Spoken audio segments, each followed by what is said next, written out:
नमस्कार दोस्तों, यह बात है 1983 की, जब आखिरी बार पूरी दुनिया के आधे से ज्यादा देश भारत में आए। उस समय भी पूरी दुनिया गुटों में बटी हुई थी, जैसा कि आज बटी हुई है।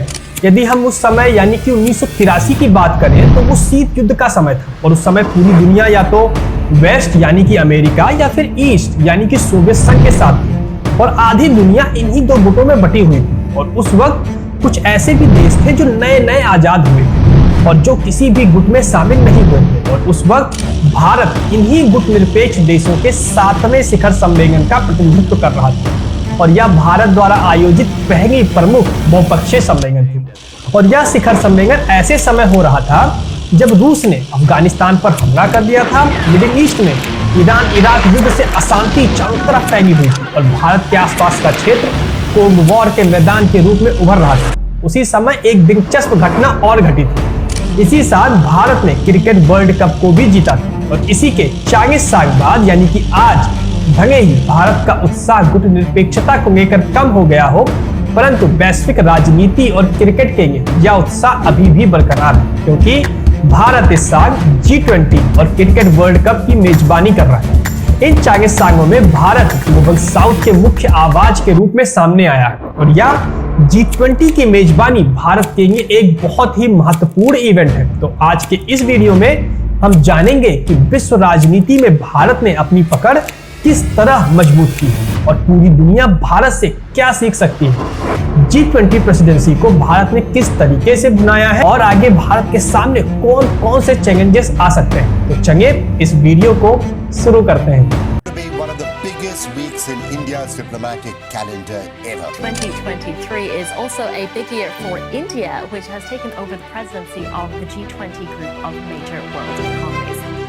Now the stage is set for the G20 summit. India is determined to make the event a memorable and an impactful one. The G20. दोस्तों, सबसे पहले हम ये जानने की कोशिश करते हैं कि आखिर ये G20 है क्या। G20 यानी कि ग्रुप ऑफ 20 में 19 देश और यूरोपियन यूनियन शामिल है। G20 दुनिया के 20 बड़ी इकोनॉमी वाले देशों का ग्रुप है जो विश्व के 60% पॉपुलेशन को रिप्रेजेंट करते हैं। ये 20 देश दुनिया के पूरे जीडीपी का 85% कंट्रीब्यूट करते हैं तथा दुनिया भर में होने वाले समस्त ट्रेड का 75% यही 20 देश करते हैं। ये G20 कंट्रीज आपके स्क्रीन पर है, आप चाहे तो वीडियो को पॉज करके नाम पढ़ सकते हैं। दोस्तों, G20 के कंसेप्ट को साल 1999 में एस्टैब्लिश किया गया था और इसकी पहली समिट 2008 में अमेरिका में तब हुई जब दुनिया भर में इकोनॉमिक क्राइसिस चल रहा था। इसलिए G20 का प्राइमरी फोकस डेवलप्ड और डेवलपिंग कंट्रीज के बीच इकोनॉमिक गवर्नेंस को बढ़ावा देना हो गया।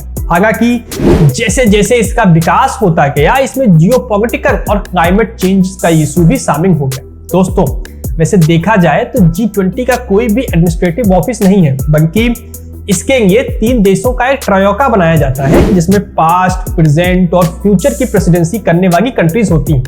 और इस साल का ट्रायोका बना है इंडिया, पास्ट में इंडोनेशिया और फ्यूचर में ब्राजील से। इसका मतलब है कि जो 2022 की प्रेसिडेंसी थी वो इंडोनेशिया के पास थी, 2023 में इसकी प्रेसिडेंसी भारत कर रहा है और 2024 में ब्राजील इसकी प्रेसिडेंसी करेगा। इस साल भारत ने वसुदेव कुटुंबकम की थीम को सेट किया है और जिसका मतलब है one earth, one family and one future. दोस्तों, अब हम इसके अगले हिस्से पर बढ़ते हैं और देखते हैं कि यह ग्रुप काम कैसे करता है। दोस्तों, G20 के 3 प्रमुख टास्क या ट्रैक होते हैं: फाइनेंशियल ट्रैक, शेरपा ट्रैक और एंगेजमेंट ग्रुप। इसमें फाइनेंस ट्रैक और शेरपा ट्रैक ऑफिशियल ट्रैक होते हैं, वहीं पर एंगेजमेंट ग्रुप अनऑफिशियल ट्रैक होता है। फाइनेंस ट्रैक में फाइनेंस मिनिस्टर और सेंट्रल बैंक के गवर्नर शामिल होते हैं जो कि साल में 4 बार मिलकर पॉलिसी का डिस्कशन करते हैं, जैसे कि global economy, infrastructure, financial regulation, financial inclusion और इंटरनेशनल टैक्सेशन। वहीं पर शेरपा ट्रैक में देशों के हेड ऑफ रिप्रेजेंटेटिव होते हैं और ये सोशियो इकोनॉमिक इश्यूज पर बातचीत करते हैं, जैसे कि agriculture, anti corruption, climate, digital economy, education, employment, energy, health और ट्रेड एंड इन्वेस्टमेंट। दोस्तों, ये सभी रिप्रेजेंटेटिव शेरपा कहे जाते हैं, जो कि एक मेटाफर है पहाड़ों पर भारी सामान उठाने और पहाड़ों पर आप लोगों की मदद करने वालों का। आपने फोटो जरूर देखी हो। दोस्तों,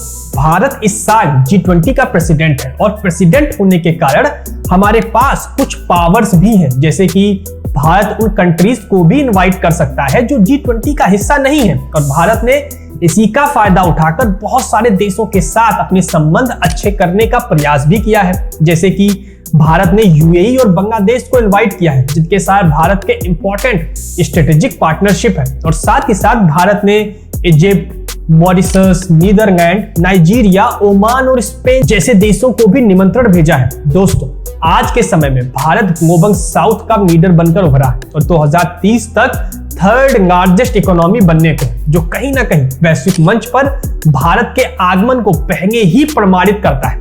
दोस्तों, ग्लोबल नॉर्थ में मुख्यतः वेस्टर्न डेवलप्ड नेशन आते हैं, जो मुख्य रूप से ग्लोब के नॉर्थ हिस्से में है। वहीं ग्लोबल साउथ में डेवलपिंग कंट्रीज आते हैं और ये मुख्य रूप से ग्लोब के साउथ पार्ट में स्थित है। दोस्तों, आज के समय में जहां पर मल्टीलेटरल इंस्टीट्यूट जैसे कि UN, WHO, WTO फेल हो रहे हैं, और जब ये मुख्यतः डेवलप्ड नेशन यानी कि ग्लोबल नॉर्थ के इशारों पर ही चल रहे हैं, वहीं पर भारत एक ऐसे देश के रूप में वैश्विक मंच पर उभरा है जो डेवलप्ड नेशन और डेवलपिंग नेशन दोनों के साथ बातचीत कर सकता है।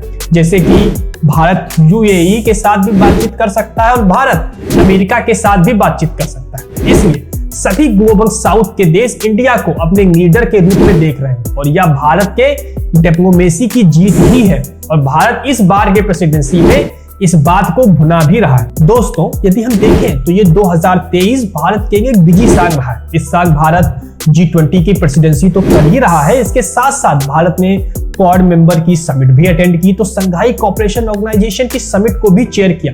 तो दूसरी ओर भारत फ्री ट्रेड एग्रीमेंट के लिए कनाडा, इजराइल और यूरोपियन यूनियन के साथ एक हैक्टिक नेगोशिएशन में भी फंसा रहा। दोस्तों, बहुत सारे लोग ये कहते हुए आपको मिल जाएंगे कि G20 की प्रेसिडेंसी करना या फिर किसी समिट को होल्ड करना कोई बड़ी बात नहीं है, क्योंकि G20 की मीटिंग तो भारत को एक साइकिल की वजह से तो मिलनी ही थी। परंतु इस तरीके से देखा जाए तो पार्शियल तरीके से यह सही भी है, लेकिन कोई भी समिट जब कोई देश होल्ड करता है तो वह प्रेसिडेंसी से ज्यादा इस बात पर निर्भर करता है कि उसका उस देश ने इस्तेमाल कैसे किया है, और इस G20 का भारत ने बहुत अच्छे से उपयोग किया है, जहां पर भारत ने ग्लोबल साउथ का आवाज बनकर अफ्रीका को भी G20 में शामिल करने की बात सामने रखी है तथा चर्चा का एक बिंदु भी बनाया है। तो साथ साथ आम आदमी को भी इससे जोड़ने की कोशिश की है, और यह इंश्योर किया है कि G20 कुछ गवर्नमेंट डिपार्टमेंट तक ही सीमित ना रहकर लोगों के बीच भी पहुंचे, जिससे जन भागीदारी भी बढ़ सके।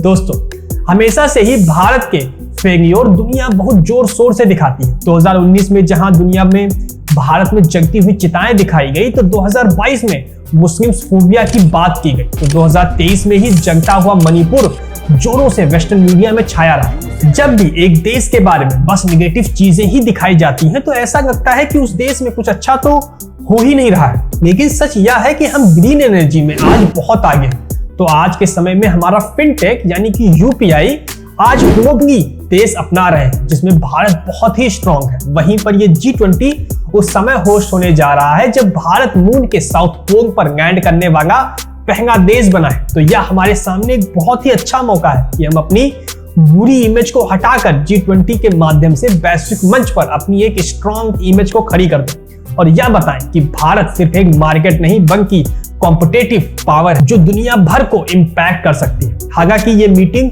उस समय हो रही है जब रूस और यूक्रेन वॉर की वजह से पूरे विश्व में कर्ज बढ़ रहा है, जिससे कई देशों की इकोनॉमिक स्थिति बहुत ही खराब हो गई है। वहीं वॉर की वजह से यूक्रेन और रूस से आने वाले व्हीट यानी कि गेहूं की कमी से फूड सिक्योरिटी भी ग्लोबली रिस्क पर है, और चीन द्वारा हाल ही में अपने नए मैप में भारत और रूस के कुछ हिस्सों को दिखाने से चीजें भारत के लिए उतनी आसान तो नहीं रहने वाली, और यह टॉपिक शायद मुख्य चर्चा का केंद्र बिंदु भी बनकर उठ सकता है। वहीं भारत को इस मीटिंग को अपने अनुसार समापन तक पहुंचाने का प्रयास करना ही हो, जिससे भारत अपनी प्रेजेंस को ग्लोबल मंच पर और मजबूती से एस्टैब्लिश कर पाए, तथा भारत यह भी प्रयास करेगा कि वो मीटिंग में लोगों का ध्यान ग्लोबल साउथ पर शिफ्ट कराकर ग्लोबल साउथ में डेवलपमेंट का विस्तार करवा पाए, जिससे भारत सही मायनों में वॉइस ऑफ ग्लोबल साउथ बन सके। हालांकि इस मीटिंग में रूस और चीन के प्रेसिडेंट पुतिन और शी जिनपिंग का ना आना थोड़ा तो सभी का ध्यान उस और भी खींचेगा। आज के इस वीडियो में इतना ही, मिलते हैं अगले वीडियो। नमस्कार।